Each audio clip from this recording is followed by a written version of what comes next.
Эрхэм үзэгчтэй хоёр амгалан альдахын Монголын үндэсний олон нийтийн телевизийн цаг үе үзэл бодол ярилцлагын нэвтрүүлгээ эхэлж байна. Энэ удаад би бас нэгэн нэвтрүүлгээ, бас нэгэн ярилцлага Америкийн нэгдсэн улсын Калифорни мужаас хөтлөн эхэлж байна. Өнөөдөр миний нэвтрүүлэгт Америкийн нэгдсэн улсын Allstate мэдээллийн компани мэдээлэл технологийн салбарын ахлах инженер Ширчингийн Баатар гэдэг хүнийг урьж оролцуулж байна. Өөрийн чинь хувьд бол Монголд очиод Монголын оюутнуудад лекц уншаад ярилцлага хийж байхыг бол харсан.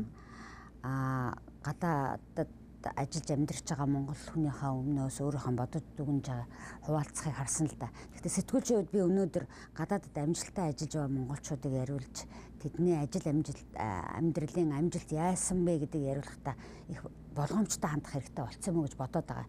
Ягаад гэвэл өнөөдөр ямар аргаар ч хамаагүй тэнд амжилтанд хүрч болох юм байна. Амжилтанд хүрдгүн гэхэд яаж игээд амьдарч болох юм байна гэдэг ойлголт залуучуудын маань дунд ихтэй дахиад ингээд нэг ямар ч аргаар хамаагүй Монголын орхид гарах юм давалгаа их нь тийм л процесс эхэлчлээ л дээ. Одоогийн байдалд бол миний ойлголтоор би бол яг хуучин нийгмийн хүн байж магадгүй. Ингээд Монголын нийгмээс одоо 26 жил үндсэндээ бол одоо тусгаарлагчсан, вакуумччихсан хүн байна шүү дээ. Монголын нийгмээс ойлгохгүй. Гаднаас нь л хараад байна. Дотор нь юу болж байгааг бас ингээд хутгалдахгүй. Тэгээд ингээд янз бүрийн өөрийнхөө комментиг одоо интернет дээр хэлэхээр чи өөрөө ирж улсаа хөгжүүлэхгүй юугаа тэрэндээс олон юм орлоод байдаг ингээд хүмүүс амархан барьчихна. Тийм учраас бол би ингээд ер нь харлаа. Энэ 26 жилд монголчууд яаж өөрчлөгдөж вэ? Ямар үе бэлтгэж вэ гэдэг надад бол ингээд сонирхолтой харагдсан. Тэн дотроос бол би нэг юм ойлгосон. Би Монголоос гарахад 24 настай байжээ. Тэгвэл мэдрийн үеийн тэр үеийн 90 оны 25-аас 35 насны нэг бүхэл бүтэн үе Монголд бол тэр генерашн байхгүй болчихсон. Байхгүй болсон гэдэг нь яагаад байхгүй болсон гэхээр бол 8 хийгээд гадагшаа гараад тэр чинь 10-аас 20 жилийн хугацаатаар улс орн бол ингээд залгамж үе нэг авч ивж идэг. Тэгээ тэр залгамж үе тасарсан. Тэр ганц манай салбарт биш. Монголын бүх салбарт би боддیں۔ Нэг хэсэг нь архинд ороод, нэг хэсэг нь 8 хийгээд, нэг хэсэг нь одоо шал өөр бизнес хийгээд, нэг хэсэг нь гадаадд сураад, нэг хэсэг нь бүр янз бүрээр ажиллахаар гараад яг тэр үе нэг бужигнаан дунд байсан нэг тийм 10-аас 15 насны зөрүүтэй хүмүүс бол үүлэгдэж байна одоо Монголын нийгэмд. Гэтэл улс төр тэд нар чинь хамгийн идэвхтэй байж шүү дээ. 100 тонны. Тэр бол тэгж тэр бидний энэ гарсан тэр давлгаанд өртсөн хүмүүсийг бол хамрахгүй. 100 тонны хүмүүс. Зүгээр тэр арчлалтын одоо арчилсан холбооны юмд одоо орилоод хашгираа явж байсан хүмүүс байна. Одоо тэнд оролцоо явж байсан хүмүүс. Тэднээс үлдсэн хүмүүсийн ингээд сайн бодох юм бол нэг 10% нь хүрэхгүй шүү хүмүүс тэнд бол байгаа.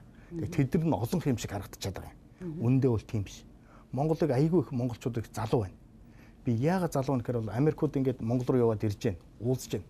Тэг ярьж байна гэсэн чинь танаа ус чинь шүү дээ тийм ээ. Ахмад үе нь байхгүй. Эрт нас барчт юм уу? Эрт одоо ажилгүй болчт юм уу? Одоо дандаа залуучууд. Очоод ярихаар юу ч мэдэхгүй. Юмыг дандаа амьдралаа яаж эхлэхээ мэдэхгүй хүмүүс тэнд адан газруудаар сууж байна. Юмыг яаж хийх нөө хавыг мэдэхгүй. Тэднийг цааш нь авч явах тэр үе нь байхгүй. Ингээд бол аль ч улсад харах очиход бол дандаа ахмад үе нь манлайлаад залуу үе нь сураад ингээд явж идэг. Тэр одоо завсар бол Монголд бол байхгүй байна. За тэгээд иймэрхүү ярьж байна. За энэний тэгээд хор уршиг нь яаж харагдаж байгаа шиг байна? Миний хувьд бол тэрний хор уршиг нь бол монголчуудын хөгжил зогсчихсон байна гэж харагдаж байна. Яагаад тэгэхээр бол бүх юмыг шинээр цагаан цаасан дээр шинээр бичиж эхлэх гээд яаж бичигдхийг урд үеийн зааж өгөөгүй тэр хүмүүст. Яг ингээд нэг тэр чинь тэр ямар ч нэгэн байна хамаахгүй. Ямар ч улс байна хамаахгүй. Нэг тийм залгамж чанар гэж юм алга. Залгамж чанар гэдэг юм бол ингээд тасарсан байна дундаа. Тэгээд бол тэр залуучууд одоо хийж байгаа ажил хийж байгаа тэр улсууд бол сайхан байна. Гой харагдаж байна, залуу байна, энерги хүчтэй байна. Аюу гой улс шүү дээ. Залуучуудын шинэ улс. Тэгээд тэр хүмүүс чинь хүнтэй очиод ярихад хүний сэтгэл зүрхэнд хүрэхгүй байна. Хоёрдугаарт Монгол улс нэг тийм юус тогтолцоотой байна гэдэг. Манай Америкт бол одоо нэг нам нь ялчхад нөгөө нам нь бол одоо ингээд нэг улсын төлөө гэж явж байгаа гэдэг учраас ингээд нэгдээд тэр тангар гөргсний дараа юм уу ингээд нэгдээд нэг хүч болоод явдаг. Одоо хоёр гол нам байлаа гэхэд. Танайх бол тийхгүй. Ингээд энэ намын хүн байсан, тэр намын хүн байсан ингээд нам солигдох бол хүмүүс нь солигдоод байдаг. Тийм учраас тэр одоо дамжих, тэр идэх тийм одоо тэр их уян хатнаар одоо чөлөөтэйг хурдан дамжуулах гэж ярьж байгаа. Одоо хамгийн түрүүнд та нар сонсон байх Обама хэлсэн шүү дээ. одоо хэнийг Трампыг ерөнхийлөгч болонгууд нь би бол одоо энэ ерөнхийлөгчийн албан үүргийг маш одоо сайнаар одоо маш хурдан ойлгомжтойгоор ингэж одоо дамжуулж өгнө. Одоо ингэж авч явах нь одоо тэр үеийн бүх аюулгүй байдлыг хангана, одоо бүх одоо юунуудыг хангана гэж. Ерөөсөө энэ бол бүх Америкуудад байдаг тийм одоо сэтгэлгээ. Тэгээд дайсагналцахгүй. Би бол Монголд бол одоо хүмүүсээ дайсагналцж яах гэж бодож байгаа юм энэ ээлж бай, даалтч бай, ер нь их хэцүү. Би бол ингэж альч намын хүнтэй уулзчихсан. Монголоос ирсэн. Тэр намын хүн шүү дээ гэд нэгээ ингэдэг. Тэд чи одоо лаас шүглэх юм шүү дээ гэд ингэдэг. Тэгэхээр уус яаж өгч юм бэ? Тийм, бивэнтэйгээ дайсагнаад байгаа юм бол үнэхээр боддоор байна. Одоо дайсагнана гэдэг нь зүгээр хутга шууг яриад эсвэл буу шидэн барихтай биш. Сэтгэл дотроо үзээ ядчихээн, доош нь хийж гин. Энэ дайсагналцал одоо юунд байгаад байна? Монгол хүний одоо цуссанд байгаад байгаа мó? Монгол цус гэд бид нэр их ярьдаг болсон. Та энийг юу гэж боддог? Үгүй баха. Би бол бодож яг монголчууд бол генетикийн хувьд маш олон үндэстнээс бүрдсэн.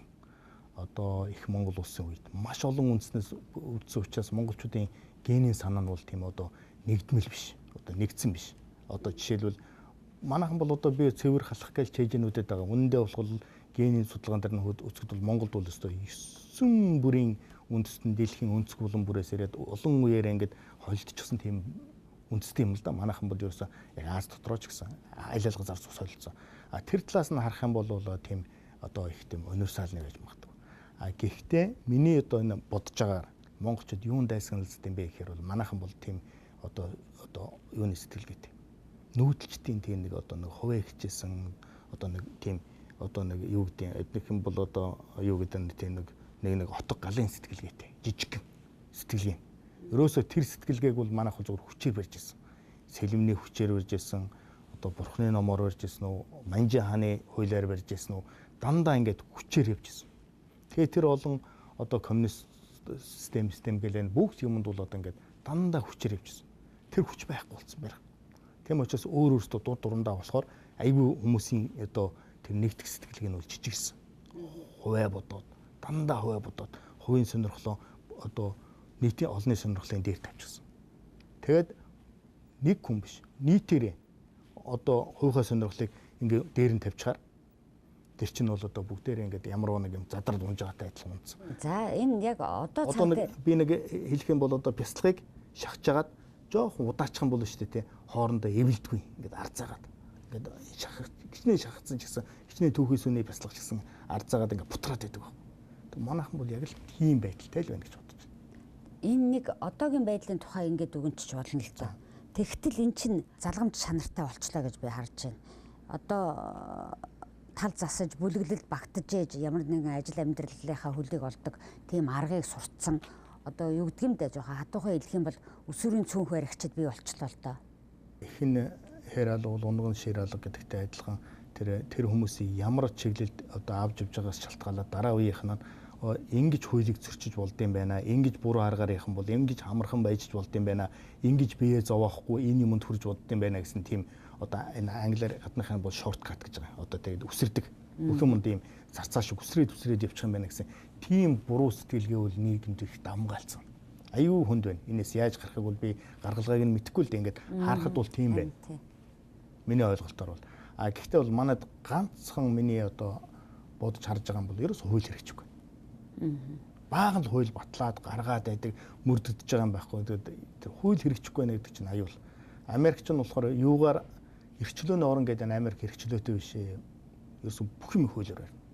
Ганц юу эрхчлөөтэйг бол хүн юу хийх, ямар одоо бизнес хийж одоо ямар мөнгө олох нь бол эрхчлөөтэй. Гэхдээ тэрий чинь зүгээр шилтэй ус шиг харна. Хэдэн төгрөг орж иж байна, хэдэн төгрөг гарч ирж байна, зөв байна уу, буруу байна уу гэдгийг нь хараад нийгэмд нэг тийм хор нөлөө үзүүлэхгүй бол тэндээс ус хуваа аваад байлгаад байна. Ингээл хураагаад байлгаад. Ийм маягаар явж байна. Тэгэхэд бол манайд бол одоо тийм шилэн данс мас гэдэг тийм ерөөсөө байхгүй. Нөгөө хитгэн хүн юм хувааж аваад ингээл баримтаа устгачдаг нэг тийм сэтгэлгээтэй. Тэрийг дагаж мөрдөх, хянах, ард түмний хяналт тавих, нийт ухамсар дор байна уу, нийт боловсрал дор байна уу, эсвэл мэдээллийн тийм юу байна уу, одоо хүртэйлг байна уу мэдэхгүй. Америкт нэг сони юм нь болохоор бол эдгээр чинь мэдээллийн сангийн улс. Бүх юм мэдээлэл бол одоо компьютерт орчдөг. Гэхдээ сайн мэдээлэл орохгүй. өөрөө чинь тухай хамаг муу мэдээлэл нь орно. Тэгэхээр бол ямар нэгэн дараа юм гараад ирэхэд шүүгээд өсгөр муу л гараад ирнэ. Тэгэхээр бол хэрвээ тэр нэг муу мэдээллийн санд нэг хадгалуулсан хүн бол тэгээд насан туршдаа одоо тэр одоо ядуу одоо гудамжны гуйлагчны замд орно. Энэ их аюултай. Одоо тэгээд бол чөлөөтэй юм шиг ойлгож байгаад 17-8 наснда аав ээжийнхээ үгэнд орохгүй явж байгаад ингээд буцаад тэр хар дансанд орчихсон хүмүүс шүү дээ. Одоо энэ гудамжинд байна. Одоо энэ хамаг бүтэхгүй юмнууд хийж дандаа тийм хүмүүс. Энийг бол сургуульд нь заадын сургадын гэхдээ бол тэгээд хүн хүний тархины хөгжил өөр, хүлээж авах чадвар өөр юм чинь тэгээд нэг 50-аас 70% нь хүлээж авч байгаад 20-30% шигшигдэж үлдээд тэгээд яг тийм салбар орч. Манайд бол тийм байхгүй шүү дээ. Шоронд живж байсан, мууч хийжсэн хүн бай, маргааш нь бол саятан болд юм уу, нөгөөдөр нь болохоор нэг газрын дарга болд юм уу. Тэгээд бол одоо тэр хүмүүсийн хооронд нь одоо тэгж ялгадаг тийм ялгаа бол байхгүй болсон. Тэр бас нэг аюул байна манайд. Шинж тийм холилдож байна тий. Сонин тодорхойлт байна. Тэгээд хүсээгүй өнөөдөр одоогоор бол 150 мянга л гээд байгаа. Тэгвэл тэрнээс чи илүү ч байж магадгүй монголчууд гадагшаа гараад цагаач гэнэ дөрөв хүч гэнэ ингээд гадаадад амьдардаг монгол цагаачдын түүх бичгтээ эхэллээ л дээ. Та энд ирсэн анхны монголчууд одоо Эрдэм номын мөнх хөөгөөд өөрөө хэлэх юм бол тэр хараар ус тийм ээ аль биесээр амьдарч байгаа монголчууд Америкт амьдарч байгаа таны мэддэг монголчуудын хувьд энэ түүхээ яаж бичиж гин гэж бодож байна. Энэ бол Монголоос Америк руу орж ирсэн монголчуудын давлгаанаас шалтгаална. Үе үеэрээ хэсэг давлгаагаар орж ирсэн манайх. Одоо энд бол 90 оны 97-8 он 95 оноос хойш тэр үед бол монголчууд тун цөөхөн орж ирсэн. 2000-аас 2005-6 он хүртэл нэг хүчтэй давлгаа орж ирсэн. Тэр орж ирсэн давлгаан дотор гяндангийн хоригдолж орж ирсэн, генералч орж ирсэн, ерөөсөн Монголын бүх хүмүүс орж ирсэн. Бүх салбарын хүмүүс. Тэгээд бол Монголд хийжсэн юм энд хийсэн. Хууль дүрм мэдэхгүй, арх хүн, нэгэ хутгална, аална, зүгээр аваарт орно, амиа хорлно ингээд нэг юм монголчууд одоо тийм одоо нэг chaos гэж замбрааг болж ирсэн. Аюу хэцүү гэн. 2006-7 он хүртэл миний ажилласнаар. Яг тэгэхээр бол би энд одоо дандаа муу юм болсон тохиолдолд монгол хүний одоо юунд хойдын буян дээр нь явж исэн. Би өөрөө ингээд оршуулганд нь ороод ингээд оролцоод явсан монголчуудын тоо надад 34-5 байдیں۔ Би ингээд тэр тэдэн оны тэдэн сарын тэдэн нас борлоо тийм шалтгаанаар ингээд бичиж яваад идэг байхгүй. Тэр чинь түүх шүү дээ. Тэр чинь одоо сайн ч муу ч тэр хүн бол одоо монгол хүн шүү дээ тий. Тэр үеэс нь хардаг байхгүй. Тэгээд бол тэр үе нь бол ингээд тэр хүмүүс чинь бас ингээд цэвэршдэг юм байна. Нэг хэсэг нь ингээд бас ингээд яваад нэг хэсэг нь нас бараад нэг хэсэг нь гудамжинд гараад яхаа алдаад ингээд дотор шалгарал явууд юм байна. Тэрний дараагийн үе орж ирсэн монголчууд болохоор Солонгосоор дамжиж орж ирсэн. Яг үнэ тий. Солонгосоор дамжиж орж ирсэн монголчуудын давлгаа болохоор ямар байсан бэхээр бол англи хэл мэдэхгүй. Гэхдээ ажлаас сурцсан. Хүний дор ажил хийдэг, ажлыг голдгүй, тийм ингээд ийм хөдөлмөрийн үнцнийг мэддэг. Сахлаг баттай болсон. Сахлаг баттай болсон, юмыг ойлгодог болсон. Сурахын төлөө явдаг болсон. Тэр монголчуудын юу бол нэг 2010 он хүртэл үргэлжлэв. Тэрнээс хойш орж ирж байгаа монголчууд бол ингээд бас янз бүрийн шатанд орж ирэхэд бол Монголд ч бай хаач монголчууд ерөнхийдөө бол ингээд нэг юм оюун санааны хөгжсөн байна. Нэг үе явууд бол тэр замбраагүй байдлаасаа бол ингээд дахиад бүр одоо нэлээд юм үтцсэн байна. Монголд одоо ирж очиод их задгаа болоод ирэхээр монгол хүн чинь юм мэддэг болно шүү дээ. Гаднаас юм ороод ирэхээр мэддэг болчиход. Тэгээд Монголоос орж ирж байгаа хүмүүс бол хэрсүүчсэн 2000 оноос хойш бол. Тэгвэл бол монголчууд бол ингээд найз нөхдөөрөө ах トゥ нараараа гал болж амьдардаг болсон Америкт. Америкт одоо юу? Одоо бол тийм. Ерөнхийдөө одоо тэдний ах トゥ нар гэхэд 20-30 хүн байна. Тэдний найз нөхдөд 20-30 хүн байна. Тэгээд тэд нар шинээр хүн урьж авахтаа бол шинээр ирсэн хүн бол яахгүй. Одоо газартахгүй. Анх одоо 2000 оноос өмнө иржсэн монголчууд байр авахгүй одоо Сан Францискогийн тэр төвийн талбай дээр очиод унтаад 2-3 хоног унтж байгаа. Тэгээд байр маяр олсон гэдэг хүмүүс маш олон юм ярьж байна. Тийм бол байхгүй. Иргэдэнд байр нь бэлэн, ажил нь бэлэн, бүх юм нь бэлэн. Бэлтгэлтэй болж ирсэн.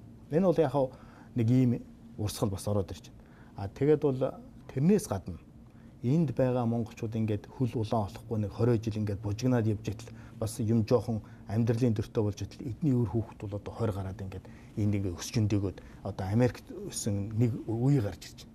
Энэ үеийн хүүхдүүд чинь жоохон одоо дунд сургууль мургуулж явжсэн хүүхдүүд бол энэ дээд сургууль төгсөөд ажлын зах дээр очиод бүр бага байсан хүүхдүүд бол дээд сургуульд ороод ингээд нэг тийм 20 жилээр тавтамжтай нэг үе өөрчлөгдөж шít. Тэр үеийн залуучууд бол одоо дээд сургууль төгсөөд амьдрал руу төрж орж иж байна. 22-оос 25-6 насны одоо тийм одоо би бол одоо жишээл манайд бол IT гэдэг компьютерийн салбараар бол нэг 10 хүн байгаа л байсан. Одоо тэгтэл 70 80 болчихсон. Тэдний 70 80 хүний 50 60-аад нь дандаа залгууч. Яг тэгээд Америкийн системээр явцсан. Яг энийг ойлгодог. Хэл нь болохоор унгаа хэлтэй энэ хүмүүс болж ирж байна. Гэтэл бол надад бол энэ дээр бол нэг юм ажиглагдсан. Энэ хүмүүсийг бол манайхан бол одоо холыг бодож байгаа. Монголчууд бол тэнд ингээд очоод хөлөө болоод өөр хүүхэд нь ингээд хүчтэй болоод дарааг бол Монголын Сенат одоо Америкийн Сенатад суугаад Монгол оронд лобби хийнэ гэсэн бодож байгаа юм. Тэр бол худлаа. Би бол тэр бол жоохон эндүрл. Яагаад тэгэхээр бол альва хүн ямар хөрсөн дургана тэр улсынхаа нийгмийнхаа хүн болно. Хилээд дагаад сэтгүүн өөрчлөгдөн. Кичнээ монгол хэл сайн сургалаач гэсэн ах үеийн ингээд Америк учраас бүх юм дагаа явчихна. Тэр хүмүүс бол монгол ах мэдэхгүй шүү дээ. Монгол ах мэдэхгүй чинь Монголыг хайрлахгүй шүү дээ. Монголын төлөө их санаа зовхгүй шүү дээ. Тэгэхээр бол ерөөсөө тэр ингээд үе алга болно гэдэг бол ерөөсөө 1 2 3 дахь үе дээр биш. Ерөөсөө л ганцхан үеийн асуудал юм байна. Одоо бид тэр өөрсдөө өөр хүүхдээр бодож шүү дээ. Тэд чинь яаж монгол хүн болох вэ? Яаж юу яах вэ? Одоо монгол сэтгэлгээтэй болох вэ гэдэг одоо ганц шаналж шүү дээ. Таны яриа явсаар яжгаад хэдэн зуун мянгаараа гадагшаа гарцсан монголчуудын өөр хүүхдүүд хэдэж монгол хүн биш болно. Монгол хүн байж чадахгүй гэдэг дээр тогтчихоо да. Би бол огт чадахгүй гэж бодохгүй. За чадаж магадгүй. Гэхдээ бол 50-аас дээш хувь нь бол чадахгүй юм шиг байна. Энэ бол ерөөсөө ганцхан монгол биш юм байна. Ерөөсөө бүх гадны орж ирсэн үндэстнүүд адилхан байна. Би зүгээр л өөрөөсөө одоо нэг 30 жилийн өмнөх юм ярив. 50-ны монголчууд бол биднээс 30 жилийн өмнө орж ирсэн. Америкт 60-аад оны үед. Тэр 50-ны монголчууд бол одоо энд 20-од айл байна. Монголоор ярьдаг хүн тэдний дотор нэг байхгүй. Бодоод үзтээ. Нэг бол хятаар ярина. Хятад хэлэндээ муухан бол англиар ярина. Тэр хүмүүстэй ярихад бол би л Чингисийн удам Чингисл гэж ярина үхээс шүү. Тэр монгол хүний тэр хүний одоо ах вэ, сүн шиг одоо янз бүр юм бүгд үздэхгүй. Тэгээ тийм хүмүүсийг Америкт хин гэж хэлдэм бэ гэхээр бол банана гэдэг. Банана бол ингээд шавшаар. Аазхан бол ингээд шараар ирдэг. Хуулаад үзлээ дотор ч цагаан. Сэтгхүй нь болохоор одоо ингээд Америк сэтгхүйтэй. Тэр цагаантай ялгаа байхгүй. Банан. Бид нар өөрсдөө банана гэдэг байхгүй. Банана хүмүүс. Ингээд бол харахад бол Аз, дотор бол цагаан. Ингээд банан чинь шар хуулаад үзэх юм бол дотор нь цагаан шүү дээ. Яг юм. Таны хүүхдүүд бас яг би бол одоо хүүхдүүдээ бол бас сайн хийж мэдэхгүй байна. Гэхдээ бол бид нар бол нэг дүрмтэй. Гэртээ бол ерөөсөө монголоор ярина. Монгол ус хэлээр эцэж ярихгүй хүүхдүүд. Хооронд гадаа хэлээр ярихгүй. Гэтэл гэртээ англиар хагас дутуу ярьдаг одоо ганц монгол үг мэдэхгүй өөр хүүхдээ монголчууд бараг 80% юм шүү дээ. Хүүхдээ өөртөө англи хэл сурах гэдэг юм уу мэдэхгүй. Хүүхдээ инхрэлд юм уу мэдэхгүй. Яг тэр монгол хэл заагаад монгол хэл сургах гэсэн тийм сэтгхүү ус манайхан байхгүй байна. Их сони монголчууд. Тэгэхээр би хятад ээжийг харлаа, Япон ээжийг харлаа, Орос ээжийг харлаа. Хүүхд тэр их гэдэг чинь чухал юм байна шүү дээ. Яагаад их гэдэг хэлээр их хэл гэдэг шүү дээ, тийм ээ? Яагаад тэгэхээр их хэл гэдэг чинь ээжийн их байхгүй юу? Их багийн их биш. Тийм учраас их хүн нь тэр хэл сургадаг хамгийн гол учраас их хэл гэж байна. Эцэг хэл гэж монгол хэл байхгүй үстэй тий. Яг л юм байна. Тийм учраас бол одоо тэр эцэг ихүүд энэ одоо ээж нар ганцхан монгол биш гадны хүмүүс өөр хүүхдтэйгээ бол кичнээн одоо төрөл хэлээрээ ярьж одоо тэр тэмцэж байна. Энэ тэмцэл манайхан дотор харагдахгүй байна. Юусоо байх. Тийм учраас энэ уусна гэдэг асуудал чинь ерөөсөө нэг үеийн асуудал юм байна. Энэ дээр манайхан бол бодлого явуулах хэрэгтэй юм байна. Одоо хятадууд эдгээр бол бодлого явуулж штэ. Одоо бүс тусууд одоо жүүдүүд Sunday school гэж яагаад байгуулсан гэхээр христүүдэд өөр хүүхдээ алдаад байсан учраас яг чөрч явдаг өдөр нь сургууль нэгдсэн Sunday school. Тэгээд одоо бүтэн сайнны сургууль нөгөөдөл нь христианууд нь чөрчтэй явдаг, жүүдүүд нь сургуультай явдаг. Тийм учраас тэд нар бол ерөөсөө ингэж юу болж хувираагүй. Тэгээд ингэж эдгээр чинь Далай лам асуусан асуулт байдэн шүү дээ. Энэ жүүдийн хамгийн мундаг хүнээс би нэг яриаг нь сонсч ирсэн. Юу гэж асуусан гэдгсэн чинь Далай лам ингэж асуусан. Бид нар одоо төвдүүд нэг 6 сая хүн байна. Ихэнх нь төвдтэй байна. Нэг 200 сая хүн гадна байна. Тэгтэл одоо миний нүдэн дээр 60 жилийн дотор төвдүүд маань ингээд хинч бишүүлүүд ингээд бутраад алга болж байна. Тэгэхэд 2000 жилийн өмнөөс түүхтэй ирсэн жүүдүүд юун дээрээ одоо ингэж оршин тогтно вэ? Асуусан Далай лам асууж авахгүй дараа асуудал. Тэгэхэд бол ерөөсөө ингэж хэлж. Биднэрт бол нэг юм жохон ном байсан. Тэр ном дээр бүх юм бичээтэй байдаг. Тэрэг хүн болгон хаяагүй. Тэр ном. Тэр номоо хаяагүй учраас бид нар бол юугаа соёлоо хаяагүй. Соёлоо хаяагүй учраас бол бид нар бусдын соёлд усаагүй. Өчнөөн олон орнд дамжаад, өчнөөн улсад тараад хилэн нусцсан байсан ч гэсэн тэр өөрийн гэсэн зүрх сэтгэлийн соёлоо хаяагүй учраас бид нар бол нэгдээд нэг дор эрэхтэй бол хилийн сэргийч гэсэн. Тийм учраас тэр нэг одоо юутай сүжиг гэж хэлэхгүй одоо тэр нэг юутай одоо тэр юу гэдэг одоо сэтгүүтэй. Сэтгэлтэй. Тэр байх бол одоо хамгийн чухал. Өөр юм руу орохгүй. Өөр юмд ингээд эзлэгдэхгүй гэж. Одоо манайхан бол тэгж чадахгүй шүү дээ. Би Монголыг бол олон шашинтай ямар үндэстэй юм гэдгийг нь бол одоо мэдэхгүй. Гэхдээ бол ингээд манайхан бол ингээд солонгосуудыг дагаал нэг хэсэг нь христ болоод нэг хэсэг нь ингээд буддист нэг хэсэг нь юу ч ингээд яваад шүү дээ. Тэгэхээр бид нар бол оюун санааны тийм нэгдэл бол монголчуудын дотор байхгүй учраас гаднаагаа монголчууд нэгдэж чадахгүй. Бусад орнууд бол ерөөсөө юугаараа нэгдэх хэрэг шашнаараа нэгдэж байна. Шашнаараа нэгдэж чадахгүй нэг улс шашин хоёр хуваачаараа салаа явчихна. Украин, Орос хоёр яагаас салсан? Мали Рус, Бошо Рус тийм ээ. Нэг нь католик, нөгөө нь ортодокс. Тэгэл салцсан. Тэр чинь Киев Орос гэдэг эртний Орос шүү дээ. Одоо Украин гэдэг чинь. Одоо тэгээд алалцаад юу болж байна тийм ээ. Энэ бол ер нь бол манайхан бол ингээд эрхчлөөтэй байна, олон шашинтай байна гэдэг бол манайх шиг бүр 2-3 сая хүнтэй жижиг оронд бол ерөөсөө энэ бүтэхгүй асуудал. Тэгээд бохор байна уу, бүдүүлэг байна уу, ямар байна.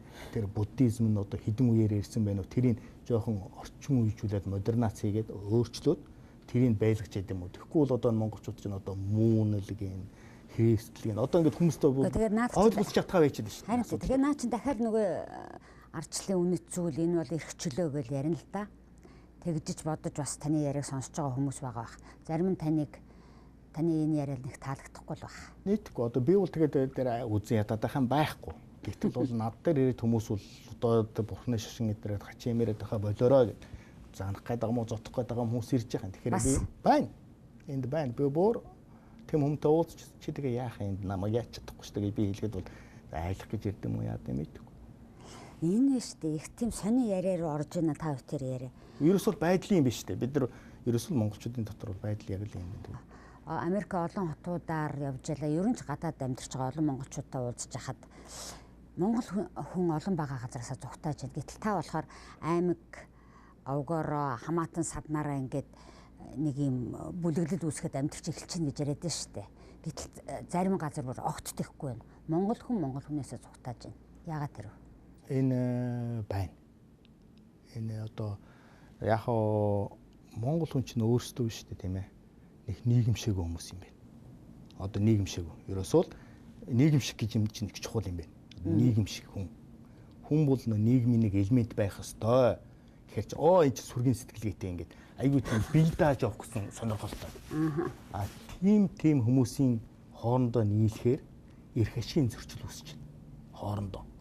Тэгэхээр монгол хүнд нэг ийм асуудал байна. Нэгэндээ үерхэн үерхэд бол ингээд ойртохтой болохоор танаа манаа хил хязгаараа мэдхгүй. Бүр ойртно. Тэгээд бүр их гомдно. Бүр их юм хүснэ нэгнээсээ. Тэгээд дайсан болоо сална. Нэг бол нэгнээсээ холгоод юм уу мөнгө аваад юм уу сална. Ингээд Японууд чинь тийм штэ. Ингээд бол хоёр хүн бол хоорондоо бол тэр хязгаараа мэднэ. Одоо borderline гэдэг дээр яриад хил гэдэг. Хүний хил рүү хамаагүй ороод ирсэн хүн чинь хэвгүй байдалд орд юм байна л да. Буцаад нөгөө хилээсээ гаргаа хийчихаар. Нэгэн бол нөгөө хүн хэвгүй байдалд орд юм байна л да. Тийм учраас бол тэр хил заага хувь хүнийхээ хил заагийг болохоор манайхан бол ойлгодгүй юм байна. Хүнтэй харилцааны хил зааг хэмжээ хязгаарыг мэдэхгүй байх гэдэг нийгэмшээгийн шинжээ гэж хэлэх гээд байна да. Нийгэмшээгүй юм. Ингээд нийгэмшээгүй хүмүүс чинь нэг саамширч нэгнтэйгээ ойртоод хамаг буруу юм мэдээд тэрнээсээ болоод үтсэн ядаад тэрнээсээ болоод гомдоод дахиж уулзахаасаа залхаад ингээд салга явчихж. Тэгээд бидний хувьд бол миний хувьд бол ингээд яг хөдөө өссөн энэ тэнд явлаа, Оросоор явлаа ингээд одоо ингээд гурил илтгэх юм бол одоо ингээд нэлээд олон ухаад байхаар зөөлөн болчдөг шүү дээ. Тэрэн шиг хат үг сонслоо, хүнд хөлөгтүүлж үзлээ, араа хүн хөлөгтэйг баг. Ингээ яваад байхаар тэр чинь ингээд ийм нийгэмсэн орнуудаар дамжаад Япон гэдэг ингээд яваад байхаар тэр хүмүүс чинь харах миний өнцөг өөр байгаа байхгүй юу? За тусалч би буцаад тусна гэхгүй. Тэгээд би зөндөө олон монгол хүн тусалсан. Зөндөө олон юмд явсан. Гэхдээ бид хизээч тусна гэж байгаагүй. Бараг баярлаа хэлжсэн хүн хэд байсан юм битгүй. Би тэр надад баярлаа гэж хэллээ тоолоогүй. Гэхдээ бол миний хувьд Яг уу ингээд хараа явахад бол би бол тийм цухтдаг тийм одоо хүн биш. Аль болохоор хүмүүсийг ойлгох. Янз бүрийн төвшинг үнэг ойлгох. Тэр чинь боловсралгүй, чадваргүй одоо жишээлбэл одоо тэр сэтгэл нь одоо хаттай хатгүй өчнөө монгол хүмүүс байна. Эрэгтэй, эмэгтэй. Тэгэд хүн ингээд чинь нэг сонь юм лээ л дээ ингээд зовоод ирэхээр хүнээ нутагт ингээд ирэхээр ингээд зовлонгоо ярихад ингээд тайвширдаг. Тэгээд ядахтаа би тусалж чадахгүй юм хүнийг сонсдог. Сонсоод бол нэг 2 3 хаа нэг тийм зүгээр нэг одоо магтсан ч юм уу өргөсөн ч юм уу гэлдэг. Тэр хүнд чигтэй их баярлалтай. Яг л ийм байдаг юм лээ. Тэгтээ бол би тэр зогтдог барьдаг гэдэг бол тэр хүмүүс бас өөрсдөө асуудалтай байхгүй. Та ойлгож байгааз өөрсдөө асуудалтай. Тэр хил хязгаараа юу яахгүй давж ихт орж ирээд гомдсон юм уу янз бүрийн юм болцсон байгаа. Тэрнээсээ болоод цухтаад үргээд юм агараа явчихдаг юм сонио. Яг нь ер нь бол олон жилийн өмнөөс гадагшаа гарсан монголчуудын хувьд бол ер нь бол аятайхан амьдраад хүн шиг амьдраад явж байвал энэ алаг мөрцгийн хаан ч үсэ яах вэ гэж боддог. Яг тантай адилхан бас ингээд нэлээд дээр үед Монголоос гараад аятай сайхан амьдарч байгаа хүмүүс. Гэхдээ тийм штэ гэд энэ үгийг хэлээд өөрсдөө зөвтгдөг. Гэхдээ Монголд маань хэн үлдэж энэ Монгол улсыг маань хэн авч явах вэ? Залуус маань яг ийм өөрийгөө зөвтгөж хэлсэн үгнүүдийг нэрэл тэмдээ миний хаана амьдрах яах вэ гэд явуучвал яах вэ гэж заримдаа бодогдох. Би бол нэг юм дээр ойлгосон. Яг уу худлаач хийж болно, үнэн хийж болно. Альва нэг улс үндэстний 25% хүртэл нь гадагшаа гарах юм бол тэр үндэстэн бол оршин тогтнож чаднаа. Монголчууд болохоор 2.5 сая хүнтэй бол 25 биш 10% нь 250 мянган гадагшаа гарчих юм бол тэр үндэстэн байгаад байна. Тэрнээс илүү хүн гадагшаа гараа явчих юм бол тэр үндэстэн мөхнөө. Ийм болд юм байна. Энэ мөхсөн гол шалтгаан иймэрхүү юм тохиолдожсэн, түүхэн тохиолдожсэн шалтгаан бол одоо юу гэдэг Ирландууд гэдэг улс байна. Ирландууд Америкт 40 сая байна, Ирландда 4 сая байна. Ингээд Америк чинь бүх одоо юмны цөм нь Ирландууд байдаг шүү дээ. Уг нь бол тийм яг ингээд цагаан арснуудын цөм нь Ирланд байдаг. Тэгээ гараа явчихсан. Тэр бол бүр харьцаанд бүр тэгээд алдчихсан. Тийм учраас бол энэ жижиг үндэстнүүд Монгол шиг одоо Казахстан гэдэг юм уу, Киргизэн гэдэг юм уу тэр тодорхой хэмжээнд хүн амын бүтцэнд нөлөөлөхгүй хэмжээний хүмүүс одоо тэрний дотор бариад гадагшин хүмүүсээ гаргаж байх нь бол зүгээр юм уу? Тэр гадна байгаа хүмүүсийн бол одоо жишээлбэл 250 мянган хүний одоо миний бодоход бол нэг 50-аас 60 мянган буцаад Монголд очно. 5-1 муугар бодъё л доо. Сайнаар бодох юм бол 3-1 очно. Тэр хүмүүс очихгүй байсан ч ах トゥ удам хамаатан саданга одоо ингээд байн холбоотой. Одоо Баяргаан засгийн газрын үед байна уу? Одоо Сүв Батболдын засгийн газрын үед байна уу? Гадныхандаа зөрүүлж их тийм сайхан мессеж өгсөн шүү дээ. Тэр их зөв мессеж байсан.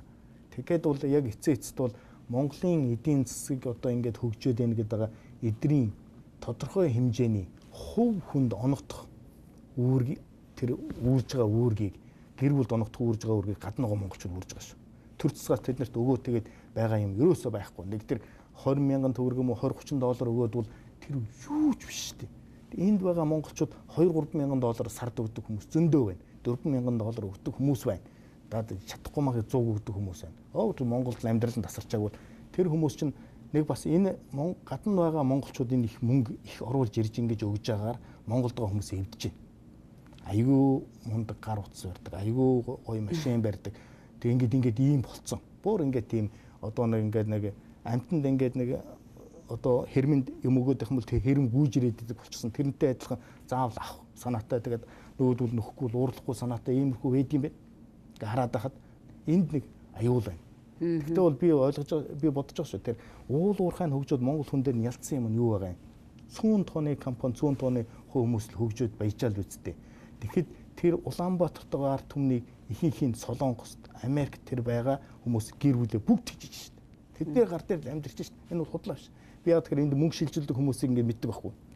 Мөнгө банкар шилжүүлэхээр энэс чинь хувь ам. Тийм учраас хувь хүмүүс нэг 5-10 хүн ингэ мөнгө шилжүүлнэ. Тэр нэг шилжүүлэхэд амархан Монголдо бэлэн мөнгөтэй энд бэлэн мөнгөтэй байж байгаа мөнгөний аваад тэрнээс мөнгө өгч штэ.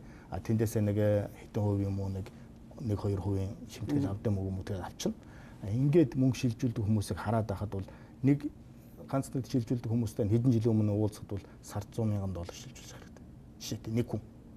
Яг 100 мянган доллар тэр хүнээ дамжиж шилжих хэрэгтэй. Тэр Тэр чинь дандаа нэг жижиглэнгээр олон хүнээс шилжсэн юм ингээд нэг тэгээ 100 мянгат ч их мөнгө шүү дээ. 6 хүн бол 600 мянган төгрөг доллар шилжиж шүү дээ. Тэр бол зүгээр нэг энэ хавийн хотын шилжиж шүү дээ. Тэгээ Америкт бодоод үзэх юм бол 6 мянган хүнээс 600 мянган доллар шилжиж байгаа Америкаас 350 мянган доллар шилжиж шүү дээ. Тэр чинь тэр мөнгө бол дандаа хүнд хүрж байгаа. Олон. Тэр талхыг авж байгаа, урилыг авж байгаа, махыг авж байгаа тэр мөнгө бол дандаа энд хүмүүс хөлсөө өмөрсгөж олсон тэр мөнгө байгаа. Тийм учраас бол гадна байгаа монголчууд бол зүгээр газрын гаваар ингээд зайд гээд хайцсан тийм одоо манай хошин шогийнхны яриад байгаа юм шиг одоо манай тэр ясаа битээ хавцар тавиараа гэдэг ингээд одоо орилоод одоо тийм хэлдэг штэ. Гадна монголчууд одоо манайхан одоо яс тавьдаг газар монголчин биш шүү. Та нар ясаа тавих гэж ирвэл дэмий шүү гэж ингэж ярьдаг штэ. Шогинч тэгэж ярина. Одоо тэр нэг хин нэгэн хүний яриа байх. Гэхдээ тэр үнэхээр эх орноо бодож тэгэж хэлсэн үү? Даапаал тэгэж хэлсэн үү? Тиймэрхүү юм үндэ бол тэр яс тавих асуудал байхгүй шүү дээ. Тэр чинь чандралал ингээд шатаагаал дуусаад тэр асуудал байхгүй. Техник хөгжиж дуусаа. Заавал Монгол яс тавих асуудал байна. Бас би энд тийм үг айхтар үг хэлж байна. Би сонсоог болохоор эсвэл би сонссон ч нөгөө надад ойрхон биш болохоор өнгөрөөцсөн болов. Тийм айхтар хошин урлагийнхан гэхдээ тэр хошин урлагийнхан цаана хэлсэн хүн эзэнтэй тэр чинь байсан. Тэгээ яг одоо боёо бол яг гаргаж ирсэн. Тэр яг одоо фаны болгож тийм ээ одоо тэр юу гэдэг одоо сонирхолтой болгож. Тэгэхдээ бол одоо тиймэрхүү ингээд одоо маягаар одоо тэр чинь энд байгаа хүмүүс чинь Монголд хэрвээ Монгол улсын иргэн чигээрээ гадны иргэн байсан ч гэсэн тэр хүн өөрөө дуустал ах トゥ нарын дуусна тэр хүн бол тэр мөнгөө шилжүүлсээр л байх болно. Тэр бол ураг төрлийн ах トゥ нарын одоо холбоо бол тасарна гэсэн юм бол ерөөсөө байхгүй. Тэгээ тэр хүмүүс бол одоо Монголын нийгмийг бол одоо энэ ядарсан үед нь авч явж байгаа. Таны бичсэн миний өссөн Монгол ах уу гэд эмээтэйгээ хөтөлсөн хүүхдийн зураг бүхий хавцтай ном нэлээд зарагдаж хүмүүс бас уншиж ах шиг байна л да. Та ч өөрөө тэрийг интернет орчин нэлээд сайн ойлгуулж хүмүүс бас тэрийг чинь сонирхож их асуух юм шиг асууж ах шиг байсан. Гэхдээ Монголд очихыг мэдэхгүй нэгсэн мөртлөө энэ номоо ингээд бичээд зардаг. Энэ хоёрын хооронд нэг зөрүүл байгаад ах шиг байна. Тэрийг бол одоо хэлэх юм бол амархан ийм юм байна. Манай одоо эмэг их бол одоо 100 хүрсэхгүй наслаар насварлаа. Тэгээ би бол нэг 18 хүртлээ бол тэр эмэгтэй байлаа. Одоо бүр одоо би багасаа 2 настайгаас 18 хүртлээ. Тэгэхээр тэр хүн бол тэр түрүү нийгмийн хүн. Тэгээд бол тэр манай аав ээж юу вэ? Манай эмээг юу вэ? Манай эмээ урт наслсан учраас би тэр тухайд нь хажууд нь байсан. Одоо бол би ингээд бид нар чинь 50 гараад ирлээ шүү дээ. Гэтэл одоогоос 30-аас 40 жилийн өмнөх ах байхгүй болсон Монгол. Ахуу бол хүнээ дагаад байхгүй болчихдог. Ахуу өөрчлөгдөд байдаг. Ахуу өөрчлөгдөөр хэл нь өөрчлөгддөг. Монгол улс нүүдэлчдийн улс гэж хэдий хэлж байгаа ч гэсэн одоо Улаанбаатарт өссөн бай. Миний үе тэр байтгаа хүмүүс нүүдэлчдийн ахын үгийг бараг мэдэхгүй. Толбочиг уншиж ойлгох юм уу мэдэхгүй. Ийм байдаг. Тийм учраас яг тэр нүүдэлчдийн ахуйд өөрөө өссөн учраас тэр эмээгийн ярьжсэн тэр бүх юмыг бол би бичээд үлдээчихье. Үлдээчихье гэж бодсон. Монгол хэл нь бол манайхны хэл бол бас буруу тийш яваад байна. Манайхан бол яадаг нэг хэлбэр бариад гэдэм үү нэг тийм гадны юм тэгш хоорхолтой өөрийнхөө төрөл хэлээ эвдээд монголчуудын бол одоо 200 жилийн өмнөх хэл 100 жилийн өмнөх хэл одоо 40 жилийн өмнөх эмээгүй монгол хэл бол ерөнхийдөө бол адилхан байна. Тэрнээс хойш одоо сүүлийн 20 жилийн монгол хэлүүд их өөр болсон байна. Үгүй нэг бал хоёр бал гадна үг тэг гадны хэл үг тэгээд монгол үг нь айгүй ядуу болсон цөөхөн болсон. Тийм учраас тухайн хэлийг үлдээе. Тухайн хүмүүс яаж амьдэрсэн бэ? Тэр ахуйг нь бичээд үлдээч. Нүдээр үтсэн чинь хажууд нь байсан чинь тэр хүмүүс ямар байсан. Одоо ярих юм бол тэр хүмүүс одоо яагаад гэх юм бол тийм одоо манайхан бол ингээд нэг Жак Мач нэг хүн ирэхээр л ингээд дагар чанараад байгаа байхгүй гадны хүн ирэхэд. Тэр л мундаг юм шиг. Тэр л мөнгөтэй учраас тэр хүн бол мундаг гэж бодож штэ. Тэгэх юм бол зүгээр бидний хажуудаас нэг чугунцуул тэрнээс тутахааргүй мундаг байсан байгаа байхгүй. Тэр хүн бол тэр гэрийн одоо юу гэж сургууль гэж гэрийн сургууль. Үед дамжаад гэрийн сургуулаар ирсэн. Үед дамжаад ингээд харах ухааны амьдралын харах ухааны сургуулийг төгссөн. Тэр хүн бол том одоо профессор сууж штэ. Миний хажууд. Тэр хүний амьдралыг бичээд үлдээч. Ойлгуулна хэрэг, ойлгохгүй нэг хэрэг. Тэрнээс сайн ах вэ аавыг хаях нь хаяа гэдээ үлдээсэн байхгүй. Тэгэхээр би тэр номыг бичихдээ бол нэгдүгээрт бол одоо хэлийн их анхаарсан. Хоёрдугаарт ахуйг их анхаарсан. Гуравдугаарт хүн чанар гэж юу гэдгийг анхаарсан байхгүй. Одоо манайхан дотор тэр үеийн хүн чанар бол ерөөсөө харагдахгүй л болоод байх шиг байна. Би тийм одоо бас миний бэлгийн юмнууд муудаад байж магадгүй, харж чадахгүй болоод байж магадгүй. Гэхдээ тийм биш л дээ. Ерөнхийдөө бол тэр чинь шал өөр байсан. Тэгээ тэрийг би ингэж бодоод хүн чинь их би хүмүүс намайг тэгдэг. Чи ямар одоо айхтар санд юм бэ гэдэг. Сансан юмнууд ингээл тэмдэглэж яваад байдаг байхгүй. Тэгээ тэмдэглэснээр эргээд унших дахиад сана. Дахиад тэмдэглэн, дахиад сана. Нийгмийг 4-5 удаа тэмдэглэхээр бүгд гараад ирнэ. Хүний тэр оюун ухаан тэр одоо зэрэглээ шиг хол байгаа тэр юунаас татаж гаргаж хүн гэдэг чинь тархич нагуу шүү дээ. Тэгээ бүгдийг татаж гаргаж ирээд ном бичсэн. Яг уу цахим ертөнцөөс шалтгаалсан уу? Би өөрөө жоохон юм бичээд байдаг байсан. Бос би монголчууд нэлээд тийм юу талын хүн л дээ. Одоо оюуны хөрөнгө оруулах хэрэгтэй гэсэн бодолтой хүн. Одоо ч гараа ивцэн монголчууд Монголд юу хийж байгаа за бэлэн мөнгө өгөхөөр идээд ингээд угаад байхгүй болчихно тийм ээ. А тэгмэл тэр хүмүүсийн тархины юм хийх хэрэгтэй шүү дээ. Энэ хүмүүс чинь болохоор соёлын гүүр байх хэрэгтэй. Соёлын гүүр гэхдээ гадны соёлоор тархиныг угаах гэсэн юм биш шүү дээ. Сурсан мэдснээ тэр хүмүүст төт замаар хөрөх юм байна. Ерөөсөө тэр зорилгоор би ном бичсэн. Тэгээ яг өөр бичих ном байгаа л да. Гэхдээ бол бас нэг ном бичээд одоо нэлээд төгссөн байгаа. А тэрэн дээр болохоор би юу бичсэн бэ гэхэд би яг одоо 50 гаруй наснаас л 30 жилийн гадна тэнжээ. 30 жил тэнхэд янз бүрийн хүнтэй уулзжээ. Тэр уулзсан хүмүүс ерөөсөө хорвоо ертөнцид чинь гол юм бол хүн л үү. Төрөл бүрийн хүнтэй уулзсан учраас тэр хүмүүс ямар ч үндснээс юуг нь авах вэ? Юу нь бидэнд хэрэгтэй?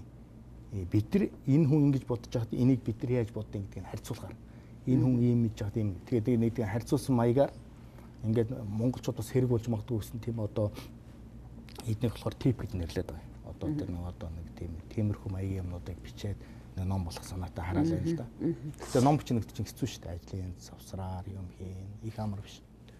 За ярилцлагын цаг дуусах төгсөж байна. Богино хугацаанд ч гэсэн бид нэр цаг гаргаж ярилцсанд талархахын цэцүү төгсгөлийнхаа асуултыг тавья гэж бодож л да. Та сая нэг соёлын гүр гэдэг сонирхолтой үг хэллээ. Өнөөдөр ямар ч аргаар хамаагүй юу ч хийгээд хамаагүй амьдрий гэж гарч байгаа залуучууд юу соёлын гүр болох тухай бодохчгүй байгаа байх. Ингээд яаж амьдарч яаж цаашаа явахаа мэдэхгүй зөвхөн хил давхыг л мөрөөдөд байгаа залуус танд бол та юу гэж хэлэх вэ? Би бол бодохдоо нь бол Монголд бол заавал гадагшаа явахааргүйгээр өөрөө зовоохгүйгээр сурч боломж байна, амьдрахч боломж байна. Монголч нь болохоор одоо тийм маш олон боломж орон. Яагаад тийм боломж орон гэхээр тэр өргөн удам нутагтай тэр маш олон хийх юм байж байгаа. А тийм учраас бол Монголдоо бол одоо ажлын байр бий болгож байна. А Монгол гадагшаа яваад их мөнгө олно, хямдхан амьдрна гэдэг бол зүгээр л мөрөөдөл. Тэр мөрөөдөлд бол 50% нь хүрддэг юм ахэд 50% нь бол өөрөөсөө золиослно. Тийм учраас бол би бол одоо тийм одоо давлгаа хэрвээ дараа үеийн давлгаа үүсэж байгаа бол би өмнө хэд хэдэн давлгаа ярьлаа шүү дээ. Тэрний дараа үеийн давлгаа үүсэж байгаа бол тэр бол тийм сайн хэд биш гэж бодож. Яванда тэгээ залуучууд нь Монголоос гараа авчих юм бол Монгол орны дараагийн үед хэн авч явах юм дараагийн үед. Тэр чинь бас асуудал шүү дээ. Одоо хүн амын 3-ны 1 нь гараа авчих юм бол тэр уус ч юм өхөж хэллээ шүү дээ. Тийм байна. Тэгэхээр манайх бол онцлог орн байхгүй. Хоёр том гүрний хооронд хоёр том геополитикийн хооронд явж байгаа. Аль альнийх нь одоо юуг бол одоо хүлээн зөвшөөрөхгүй байх хэцүү, хүлээн зөвшөөрөх хэцүү. Одоо эднийх нь яриад байгаа юм бол да сандвич гэдэг. Одоо ингээд ийм сандвичийг мэдэн шүү дээ. Юуны хооронд байгаа мах. Тэгээ сандвич болцуулсан. Ийм нөхцөл байдал байж ээж тэр орныг бол одоо жоохон хөгжүүлж авч явах хэрэгтэй. Тэгээ гадна байгаа монголчууд ч гэсэн зүгээр амиа хичээгээд хэдэн төгрөг болоод яваад байхгүй. Юу хийж чадах вэ гэдгийг хийх хэрэгтэй. Чадахгүй маа гэхэд одоо бол хүний бие хаа байгаа нь бол нэг чухал биш. Хүн бол оюуны хөрөнгө оруулалт одоо Монголд оруулж болно. Сурснаа хөргөж болно. Нөө хааваа зааж болно. Бүх юм нээлттэй шүү дээ. Тийм учраас бол Монголд бол одоо тэр байтугай бизнесээ эндээс удирдах болно шүү дээ. Тийм одоо соёлын гүрнээс гадна бас эдийн засгийн гүр хийх одоо эхлээ соёлын гүр, мэдлэгийн гүр, эдийн засгийн гүр гэдэг гаднаа монголчуудыг ингэж л ашиглах хэрэгтэй. Би энэ хүмүүсийг бол хэрвээ Монгол орондоо тэгж ямарваа нэгэн хөрөнгө оруулалт хийхгүй биш л дээ тэд нар хийж байгаа. Хийхдээ бол зөвхөн кэшэр хийгээд байгаа байхгүй өөрөө. Тэрийг бол жоохон өөрчнийг өөрчилж. Тэрийг нь бол нөгөө загсны дэгээ мэгэ хийх гэдэгтэй адилхан зүгээр ингээд мөнгө бэлнээр нь хөш тэр мөнгө олох асуудалд нь зарцуулмаар байна. Би тэгж л бодож байна. Цаг үе үзэл бол нэвтрүүлгийн энэ удаагийн дугаар өгөр өндөрлж байна. Бид энэ удаагийн дугаараа Америкийн нэгдсэн улсын Калифорни мөн Сан Франциско хотоос бидлээ. Өнөөдөр манай нэвтрүүлэгт энэ хотод ажиллаж амьдарч байгаа мэдээлэл технологийн салбарын ахлах инженер Шилжингийн Баатар оролцлоо. Анхаарал үзэгчдэд баярлалаа. Сайхан амраарай.